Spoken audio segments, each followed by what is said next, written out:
ଆଶ୍ଚର୍ଯ୍ୟ ପଚାରିଲା ଆରେ ପୁଅ ଏହା ଶୁଣିଲୁ ତୁ ଦେଖିବାକୁ ଏଣିକି ଟିକେ ପିଲା ଏତେ ଗୁଡାଏ ଭାର କେମିତି ଆଣିଲ ଧନ ଏ ମା ଆମେ ଗୋପାଳଙ୍କର ପୁଅ ତ ପିଲାବେଳେ କାନ୍ଧରେ ବୋଝିବା ଅଭ୍ୟାସ ଅଛି ଧନରେ ଖରାପ ଏଟାକୁ ଆସିଲୁ ମୋହନ ଝାଳ ବୋହିକି ବୁଝିଦେବି ଦେଖନ୍ତୁ ଝାଳ ବିନ୍ଦୁକୁ ପୋଛିଦେଲା ଏ ପଣତରେ ବିଞ୍ଚି ପଣତ ଗାଡ଼ିରେ ବିଞ୍ଚି ଦେବା ସେବା କରିବାର ଅପୂର୍ବ ସୁଯୋଗ ପାଇଛି ଆଚ୍ଛା ବାପା ତା ଘର ଭିତରକୁ ଯିବା କଣ ଯେଟା ଖାଇବୁ ତାପରେ ଯିବୁ ଖାଲିରେ ଛାଇବୁ ଏତେ ବାହାର ଯାଇଛି ଆସିଲେ କଣ ଦିଟା ଖାଇ ଦେଇଯିବୁ ଏ ମା ସବୁ କଥା କହ ମତେ ଖାଇବା କଥା କହ ପୁଅ ତୁ ଖୋଲାଟା କିରେ ଯେତେବେଳେ 12 କୋଟି କିଛି ସମୟ କଥାବାର୍ତ୍ତା କରିଛନ୍ତି ଆଉ ସେ କଥା ଗୋଟେ ସ୍ପଷ୍ଟ ହେଇଛି ଏଇଠି କିତାବଟା ସ୍ତ୍ରୀ ପଚାରିଲେ ବାପା ତୁ ତ ଆସିଲା ବେଳକୁ ଏମିତି ଖନେଇ ଖନେଇ କଥା କହୁଛୁ କଣ ଖନାଟାକେ ନାଇଁ ମା ମୁଁ ସେଇଥିପାଇଁ ଖାଇବାକୁ ମନା କଲି କାହିଁକି ବାପା ପିଲାବେଳୁ ଖନା ନୁହଁ ଆଉ ଆଜି ସକାଳୁ ମୋ ମା ମୋ ଜିଭଟାକୁ କାଟି ଦେଇଛି ସକାଳୁ ଉପବାସରେ ଅଛି ଖାଇଲେ ମୋ ଜିଭ ପଡିବ ତୁ ମତେ ଖାଇବାକୁ ବାଧ୍ୟ କରନା ପୁଅ ମା ଏଡେ ଅଲକ୍ଷଣୀ ସେଟା କୋଉ ମାର ହାତ ଯିବ କଣ ଏଭଳିଆ ପରେ ଯିବ ଆଚ୍ଛା ଭଲ କହିଲୁ ଏଇ ସାରେ ସେଇ ମା କାଟି ତା ତଣ୍ଟିରେ ଦାନ୍ତ ବସେଇ ଦେ ରାଗିଗଲା କହିଲା ତୁ ଗୋଟେ ଏତେ ସୁନ୍ଦର ପୁଅର ଜିଭ କାଟିବ କୋଉ ମାର ହାତ ଗଲା ମତେ ଆସିଲୁ ଚିହ୍ନେଇ ଦେଉ ସେ ମା କାଟିଏ ସେ ମାଟି ତାପରେ ଆରେ ମୋ ମା ମୋ ଜିଭ କାଟିଲା ତୁ ଏତେ ରାଗୁଛୁ କଣ କୋଇ ସାଇରେ ମୁଁ କାହାକୁ ଡରା ସାରେ କାହାକୁ ଡରୁ କାହାକୁ ଡରେନି କାହିଁକି ଏଇ ସାଇରେ ମତେ ୱାର୍ଡ ମେମ୍ବର କରୁଛନ୍ତି ଖାଲି ୱାର୍ଡ ମେମ୍ବର ଗଲା ଚାଲିଲୁ ମତେ ଚିହ୍ନେଇ ଦେଉ ସେ ମା କାଟିଏ ତୋ ଭଳିଆ ପୁଅର ଏତେ ସୁନ୍ଦର ପୁଅର ଜିଭ କାଟିବ କୋଉ ମାର ହାତ ଗଲା ଜିଦ୍ କରି ବସିଛି ପ୍ରଭୁର ଅଗରେ ପଡ଼ିଗଲେ ଭଲ ମୁଁ କହିଲି କି କଣ ଜିଦ୍ କଲା ମୋ ମା ମୋ ଜିଭ କାଟିଲା ତୁ ସେଥିରେ ବିଚଳି ମୁଁ କିଛି ଶୁଣିବିନି ସେ ମାର ପରିଚୟ ମୋର ଦରକାର କହିଲା ମୋର ଦରକାର ସେ ମା କାଟି ପ୍ରଭୁ କହିଲି ଯୋଉ ପ୍ରକାର ଜିଦ୍ କଲାଣି ମୁଁ ଯାଇପାରିବିନି ମୋର ମତେ ମିଛ କହିକି ଖସିଯିବା କହିବା ଏତେ ବଡ ସାଇ ଭିତରେ ମୋ ମା ପରିଚୟ ଦେଲେ ତମେ ବୁଝିପାରିବ ନା ତମ ସ୍ୱାମୀ ଯେତେବେଳେ ମନ୍ଦିରରୁ ଫେରିବେ ସ୍ୱାମୀକୁ ଆସିଲେ ପଚାରିଦେବ ଯୋଉ କୋଟି ଭାର ଆଣିଥିଲା ତା ମାକୁ ମତେ ଚିହ୍ନେଇ ଦିଅ କାରଣ ଆପଣଙ୍କ ସ୍ୱାମୀ ମୋ ମାକୁ ଅତି ଭଲ ଭାବେ ଚିହ୍ନିଛନ୍ତି ସ୍ୱାମୀକି ଆସିଲେ ପଚାରିଦେବ ମୁଁ ଯାଉଛି ମା ଡେରି ହେଲାଣି ମନରେ ଖାଇଲୁନୁ ମନଟା ବୁଝିଲା ବାପା ଘର ତ ଦେଖିଲୁ ସମୟ ସହିତ ଦେଖି ଆସି ବୁଲି ଚାଲି ଯାଉଛୁ ମା ଘର ଦେଖିଲେ ମଝିରେ ମଝିରେ ବସ ଆସୁଥିବ ବସରେ ବସେଇଟା ତେଣୁ ଭାର ଦେଇ ଅନ୍ତର୍ଯାମୀ କରା ହେଲେ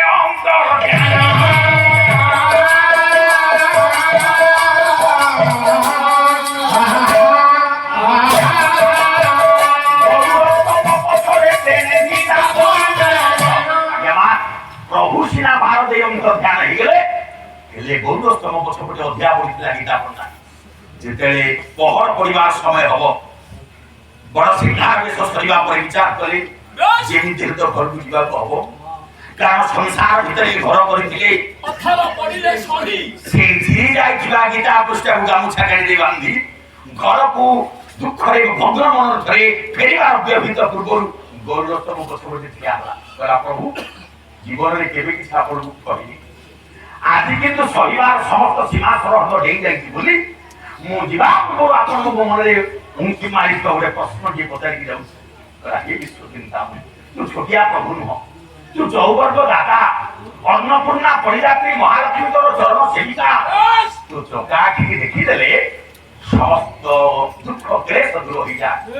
ତୁ ଉପରେ ଭରସା କରିଥିବା ଭକ୍ତର ଯଦି ଏଇ ଅବସ୍ଥା ହୁଏ ତୁ କିଏ ଆସିବେ এই ভাবধারাকে নেই বলে বলো ছন্দ গাউছি দীনকৃষ্ণ সাহিত্যରୁ গীতা পড়লা ঘরକୁ ফেরিবা পূର୍ବରୁ କହିଲା ପ୍ରଭୁ ତୁ ଛୋଟିଆ ପ୍ରଭୁ ନୁହଁ ଇଏ ଚୌବର୍ଗ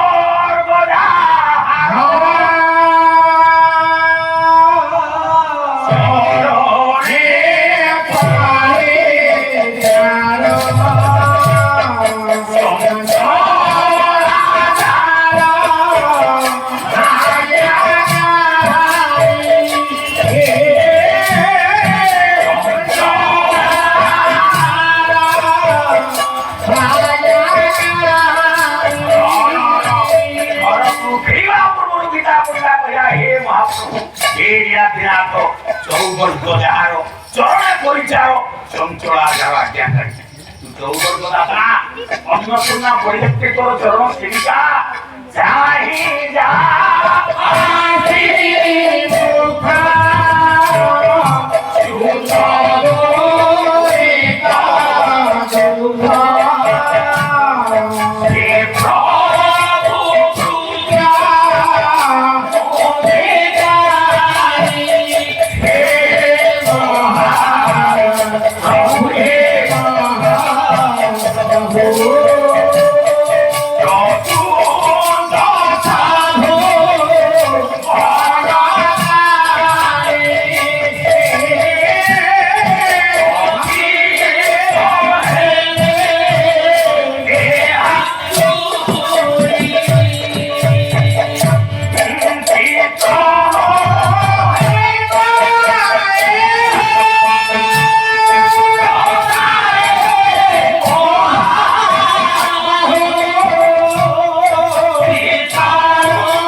ଘରକୁ ଫେରିବା ପୂର୍ବରୁ ସେଦିନ ଗୀତା ମୁଣ୍ଡା ସେଇ ଚିରି ଯାଇଥିବା ଗୀତା ପୁସ୍ତକ ଧରି ପ୍ରଭୁଙ୍କୁ ଜଣେଇଲା କହିଲା ପ୍ରଭୁ ଘରକୁ ତ ଫେରିବି ହେଲେ ଯିବା ପୂର୍ବରୁ ମୋ ମନରେ ଉଙ୍କି ମାରିଥିବା ଗୋଟେ ପ୍ରଶ୍ନ ତୋତେ ପଚାରିକି ଯାଏ ଯେତେ ବଡ଼ ଦୁଃଖ କ୍ଲେଶ ଆସୁ ତୋ ଚକା ଆଖିକି ଦେଖିଦେଲେ ସମସ୍ତ ଦୁଃଖ ବିମୋଚନ ହେଇଯାଏ ଚତୁର୍ଦଶ ଗଣ ପ୍ରାଣୀ ଚକିତ ହେବେ ଯଦି ତୋ ଉପରେ ଭରସା କରିଥିବା ଭକ୍ତର ଏ ଅବସ୍ଥା ହୁଏ ये तो बाबा से चित्र नहे केहू कथाय महाबाहु विरसल्य दुरा एक सबुठ विचित्र कथा नु मिथ्या कथा नु मुखेर चित्र আজি সেই চিরি যাইଥିବା গীতা পুস্তকକୁ গামୁଛା କାଟିରେ ବାନ୍ଧି ମହାପ୍ରଭୁଙ୍କ ଅନ୍ତରରେ ଦୁଃଖ ଜଣେଇ ଘରକୁ ଫେରୁଛି ବୋଲେ ଆଜି ଯେ ମୋ ସ୍ତ୍ରୀ କଣ କହିବ ପୁଣି ଝାଡୁ ଉଠା ଧରିକି ଦାଣ୍ଡ ଦ୍ୱାରେ ଠିଆ ହେଇଥିବ ଆଜି ଡେରି ହେଲାଣି କିନ୍ତୁ ସେଦିନ ସ୍ତ୍ରୀ ଖାଲି ଘରକୁ ବାହାର ହଉଛି ସବୁଦିନ ତ ସ୍ୱାମୀ ସହର ଫେରନ୍ତି ଆଜି ମୋ ସ୍ୱାମୀଙ୍କର ଏତେ ଡେରି କାହିଁ ହଉଛି କାହିଁକି ଲୋକଟି ଏପର୍ଯ୍ୟନ୍ତ ଫେରୁନାହାନ୍ତି ଦି ଦିନ ହେଲା ଖିଆ ନାହିଁ କି ପିଆ ନାହିଁ କୋଉଠି ଦିନେ କାହା ଲୋକ ଭଳିଆ ଦେଖାଯାଉଥିବେ ଆଉ କଣ କଣ ବସରେ ଆସୁ ଆସୁ ବାଟରେ କୋଉଠି ଓଳି ପଡ଼ିଲେ ସ୍ୱାମୀର ଫେରିବା ରାସ୍ତାକୁ ଅପେକ୍ଷା କରିଛି ସ୍ତ୍ରୀ ଭାରି ବ୍ୟସ୍ତ ହୋଇଗଲାଣି ଆଜି ସ୍ୱାମୀଙ୍କର ଏତେ ଡେରି କାହିଁ ହଉଛି ସିଏ କିନ୍ତୁ ଡରରେ ଘରରେ সেই চিରି ଯାଇଥିବା ଗୀତା ପୁସ୍ତକକୁ ଧରି ଭୟରେ ଗଲାବେଳେ ଦେଖିଦେଲେ ଦାଣ୍ଡ ଦ୍ୱାରେ ସ୍ତ୍ରୀ କି ସ୍ୱାମୀ ଏତେବେଳେ ଯାଏ ଆପଣ କୋଉଠି ଥିଲେ କହିଲେ ଆପଣଙ୍କ ଆସିବା ବାଟକୁ ଚାହିଁ ଚାହିଁ ବହୁତ ଧୂଳି ହେଇସାରିଲେଣି କିରେ ଆଜି କଣ ଏ ତୁମଳିଆ କଥା ଆରମ୍ଭ କଲାଣି ପାଣି ଢାଳ ଧରିବା ଅପେକ୍ଷା କରିଛି ପାଣି ଢାଳ ଆପଣଙ୍କ ପାଦ ଧୋଇଦେବି ସେ ପାଦ ଧୁଆ ପାଣି ଟିକେ ମୁଁ ପାଇଲେ କଣ ଦିଟା ରୋଷେଇ କଲେ ଆମେ କିରେ ଆଜି କଣ ପାଦ ଧୋଇ ଓଳି ଠିଆ ହେଇଛି ସ୍ୱାମୀ ଆପଣ ଠିଆ ହନ୍ତୁ ମୁଁ ପାଦ ଧୋଇଦେବି ସେଦିନ ସ୍ୱାମୀର ପାଦକୁ ଧୋଇଦେଲା ସ୍ୱାମୀ ପଣନ୍ଦରେ ପାଦ ପୋଛି ଦିଏ ମା ପଣ ପକାନିରେ ପାଦ କିନ୍ତୁ ପୋଛି ଦେଲା ମୁଣ୍ଡିଆ ଟିକେ ମାରିଦିଏ ବାପରେ ଲଙ୍ଗରେ କି ଦଣ୍ଡବତ କି ହେଲା ଟିକେ ବୁଲିଲ ଆଉ କଣ କରିବ ଭଲ ପୋଜରେ ମାରୁଛି ଏବେ ଇଏ ମଉସା ଆଉ ଟିକେ ବୁଲି ପଡିଲ କିରେ ବାହାଘରର 25 ବର୍ଷ ଭିତରେ ଦିନେ ତ କେବେ ମୁଣ୍ଡିଆ ମାରି ନଥିଲା ୟା ଭିତରେ 25ଟା ସାବିତ୍ରୀ ଅମାବାସ୍ୟା ଲାଗିଛି କୋଉ ଦିନ ଟିକେ ମୁଣ୍ଡିଆ ମାରିନି ଆଜି ମୋ ସ୍ତ୍ରୀ କଥାର ଅମୃତ ଧରୁଛି ଲଙ୍କାରେ ହରିଶବ୍ଦ ମୁଁ କିଛି ବୋଲିବନି ସ୍ୱାମୀ ମୁହଁକୁ ଦେଖିଲେନି ଖରାରେ ବୁଲି ବୁଲି ମୁହଁ କାନ କଳା ପଡିଗଲାଣି ଇଏ ବେଲୁନ ଭଳିଆ ଶରୀର ଶୁଣ୍ଠି ଭଳିଆ ଶୁଖିଗଲା ତମେ ଏଡେ କପଟି ବୋଲି ମୁଁ ଜାଣିନଥିଲି ମାନେ କଣ ରାଗରେ କାଲି ବିପଦ କହିଦେଲି ଯେ କାଲି ଠୁ ମତେ କଥାବାର୍ତ୍ତା କରୁନ ତମ ମନୋଭାବ ସବୁ ଜାଣିଲେଣି ମାନେ ମତେ ଭୁଲି ଆଉ କୋଉ ଝିଅକୁ ଭଲ ପାଇଲେ କଥାଟା ସେୟା ଆଏ ତମେ କଣ କହୁଛ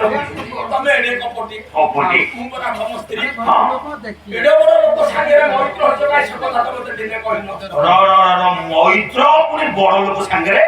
କି କଥା କହୁଛ ମୁଁ ତ କିଛି ବୋଲିବନି ଆମ ମୈତ୍ର ଭାଗ ପଠେଇଛନ୍ତି ମୋ ମୈତ୍ର ପୁଣି ଭାର ପଠେଇଛନ୍ତି ଦେଖିଲେ ବିଶ୍ୱାସ କରିବ ଆସ ମୋ ସାଙ୍ଗରେ ଦେଖିଲ ଦାଣ୍ଡ ଘର ଆରେ ସତରେ ଏ ଘର ତ ଭାରରେ ଭର୍ତ୍ତି ପଛି ଘର ଏ ଘର ବି ଭାରରେ ଭର୍ତ୍ତି ହେଇଛି ଆମେ ମୁଁ ଯୋଉ ଘରେ ଶୋଉଛେ ସେଇ ଘର ଭର୍ତ୍ତି ହେଇଛି ଠାକୁରଙ୍କ ଘର ସବୁ ଘର ଭର୍ତ୍ତି ହେଇଛି ଦେଖିଦେଲେ ଗୀତା ପଣ୍ଡା ସବ ଘର ଦ୍ୱାର ଭାରରେ ଭରପୁର ହେଇଯାଇଛି ଘର ଭିତରୁ ଧୂପଗୁମ୍ଫ ଚନ୍ଦନ ଅପୂର୍ବ ମହତ୍ଵ ମହାପ୍ରସାଦ ପ୍ରତିମ ମହମ ବାସୁ ହେଇଗଲେ ଗୀତା ପଣ୍ଡା ଶୁଣିଲ ଆମ ଘରକୁ ଏତେ ଗୁଡିଏ ଭାର କେତେ ଖଣ୍ଡ ଗାଡି ଆସିଥିଲା ଗାଡିରେ ଆସିନଥିଲା ସ୍ୱାମୀ ଆଉ ଗୋଟେ ଛୋଟ ପୁଅଟେ ଆଣିଥିଲା ଛୋଟ ପୁଅଟେ ଦେଖିବାକୁ 10-12 ବର୍ଷର ହବ 10-12 ବର୍ଷର ପୁଅଟେ ଏତେ ଗୁଡିଏ ଭାର ସ୍ୱାମୀ ସେ ଏତେ ପୁଅ ଏତେ ଭାର କେମିତି ଆଣିଲା କେବଳ ସେତେବେଳେ ସେଇ କଥା ଭାବି ଭାବି ମୁଁ ଆଚାର୍ଯ୍ୟ ହେଲାଣି ଆଚାର୍ଯ୍ୟ ସେଇ 10-12 ବର୍ଷର ପୁଅ ଆଶ୍ଚର୍ଯ୍ୟ ହେଇଗଲେ ଗୀତା ପଣ୍ଡା ମନର ସନ୍ଦେହ ଯାହା ଉଙ୍କି ମାରିଥିଲା ସେ ସନ୍ଦେହ କାହା ଦ୍ୱାରା ସମ୍ଭବ ତାରି ଦେଖିବ ଆଉ କାହା ଦ୍ୱାରା ଏ କଥା ସମ୍ଭବ ହେଇ ନପାରେ ମନେ ମନେ ଚିନ୍ତା କଲେ ଗୀତା ପଣ୍ଡା ପ୍ରଭୁ କଣ ଟିକେ ଅଭିମାନ ତୋତେ କହିଦେଲି ବୋଲି ଯେ ତୁ ଶେଷରେ ଅକିଞ୍ଚନ ଗୀତା ପଣ୍ଡା ଘରକୁ ନିଜେ ଭାରୁଆ ହେଇ ଭାର ନେଇକି ଆସେ ଦେଖିଦେଲେ ଘର ସାରା ଭାରରେ ଭରପୁର ହେଇଯାଇଛି